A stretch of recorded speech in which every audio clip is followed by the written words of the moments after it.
Imagine waking up to find your own land locked away behind a fence you didn't put up. That's exactly what happened to me. And who was behind it? None other than HOA Karen, the queen of control. Karen decided that my land, which I'd owned for years, looked better as part of the neighborhood's green space. So overnight, she hired workers to fence me out of my own property. When I confronted her, she smirked and said, "You should be thankful. I'm improving the community." At first, I tried the polite route. I explained that this was my legal property, that my family's farm had stood here long before her HOA even existed. But she didn't care.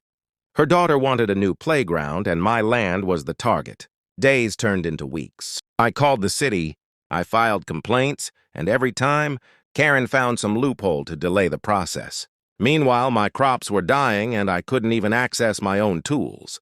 She strutted around like she owned everything, boasting to neighbors about her victory. But here's where she underestimated me.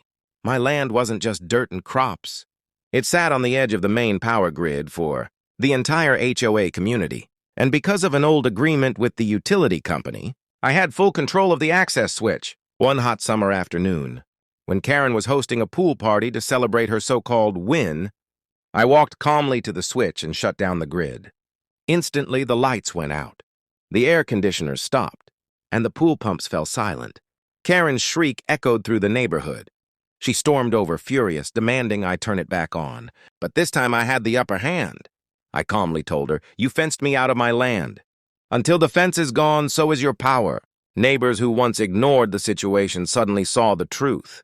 They realized Karen's greed wasn't just hurting me. It was about to ruin all of them. The same people who once cheered her now begged her to undo what she'd done. By sunset, the workers were back. Fence posts were ripped from the ground, my gates reopened, and Karen stood fuming as her kingdom crumbled. When the last post was gone, I flipped the switch, and cheers erupted as the lights came back on. The irony? Karen had tried to fence me out, but in the end, she fenced herself out of the community's respect.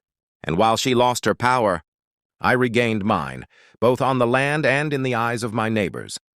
So the next time someone tries to fence you in, remember, true strength isn't about fighting dirty.